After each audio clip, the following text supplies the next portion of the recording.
নিজের বোনই যখন চরম শত্রুতে পরিণত হয়, এর যে কী ভয়াবহ পরিণত হয় সেটা হাড়ে হাড়ে টের পেতে শুরু করে দিল এবার বিক্রম। হ্যাঁ বন্ধুরা, ভিডিওতে লাইক দিয়ে যেতে থাকুন। যে মুহূর্তে কিনা একটা কুঁড়ের ঘরে বিক্রমের হাত পা বেঁধে, মুখ বেঁধে বিক্রমকে রেখে দেওয়া হয়, ঠিক তার পরবর্তী সময়ে মীনাক্ষীর কাছে ছুটে গিয়ে ক্রান্ত বলতে থাকে যে কী ব্যাপার, আপনি এখানে বসে আছেন কেন, চুপ করে বলুন তো। আর ওই লোকটার মুখোশ খুলে দেওয়া মাত্রই আপনি এরকম করে চমকে উঠে এরকম করে দৌড় দিয়ে এখানে চলে এলেন কেন, বলুন তো। আপনি কী আড়াল করার চেষ্টা করছেন আমাকে, একটা কথা বলুন তো। আমি কিন্তু মানুষ কিন্তু কোনো মতে ভুল করি না, আর আমি যদি খুব একটা আপনাকে চিনতে না ভুল করে থাকি, তাহলে আমার খুব সম্ভবত মনে হয় যে আপনি সেই লোকটাকে হয়তো বা চেনেন, বা সে আপনার পূর্ব পরিচিত কেউ, সে কি আপনার পরিবারের কেউ। বলুন, আপনি এরকম করে নিজেকে কেন আমার কাছে আড়াল করার চেষ্টা করছেন?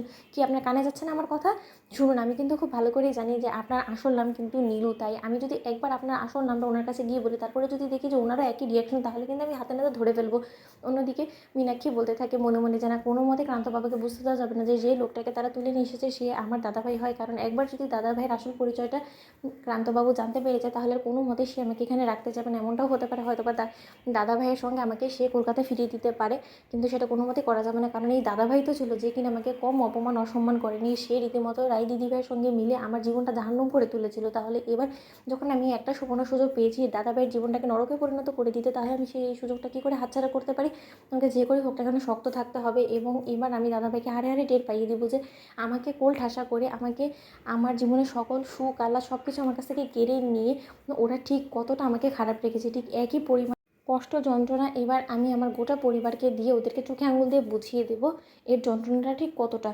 অন্যদিকে মীনাক্ষী বলতে থাকে ক্রান্তের উপরে চড়ে বসে যে আপনার কি মনে হয় বলুন তো, আপনি সবসময় এরকম করে আমার উপর জোর খাটালে আমি সব সত্য কথা বলে দেবো। তার থেকে বড় কথা, আপনাকে কে বলেছে বলুন তো যে আমি ওই লোকটাকে চিনি, বা তার সঙ্গে আমার পূর্বে কোনো রকম কোনো সম্পর্ক ছিল? আপনার কি দেখে মনে হলো যে না, আমি এই লোকটার প্রতি দুর্বল হয়ে পড়েছি, তার জন্য আমি হয়তো বা এখানে এরকম করে ছুটে এসেছি? নিহাতি আমার মাথাটা একটু ঘুরোচ্ছিল, তার জন্য আমি এখানে ছুটে এসেছি। অন্যদিকে ক্রান্ত বলতে থাকে যে না না, মোটেও না। আপনার মাথা ঘুরালে আপনি সেখানে মাথা ঘুরে পড়ে যেতেন, কিন্তু সেটা না করে আপনি এখানে এসে কাঁদছিলেন, এবং আমি খুব ভালো করেই দেখেছি। অন্যদিকে মীনাক্ষী বলতে থাকে যে আসলে হঠাৎ করে আমার পরিবারের কথা মনে পড়ে যায়, অতীতের কথাগুলো মনে পড়ে যায়, তার জন্যই আমি আসলে কাঁদছিলাম।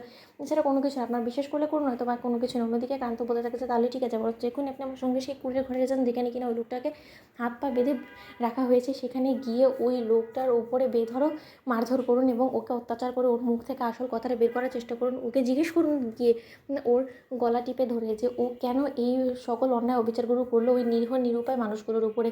অন্যদিকে মীনাক্ষী বলতে থাকে যে যদি ক্রান্ত কথা অনুযায়ী আমি কাজটা না করি, তাহলে হয়তো বা তার সন্দেহের নজরে আমি পড়ে যেতে পারি, সেটা কোনো মতে হতে দেওয়া যাবে না। তাই যত শীঘ্রই সম্ভব সে যেটা বলছে সেটাকেই আমাকে করতে হবে। অন্যদিকে মীনাক্ষী যখন নিজের চেহারাটাকে বিক্রমের কাছ থেকে সম্পূর্ণরূপে আড়াল করার জন্য যখন ওড়না দিয়ে ভালো রকম করে পেঁচিয়ে নিজে মুখ ঢেকে বিক্রমের কাছে যায়, এবং গিয়ে বিক্রমের গায়ে হাত তুলে নিজের মনের জ্বালা মেটানোর চেষ্টা করতে থাকে। তো বন্ধুরা, ভিডিওটি ভালো লাগলে লাইক এন্ড শেয়ার সাবস্ক্রাইব করতে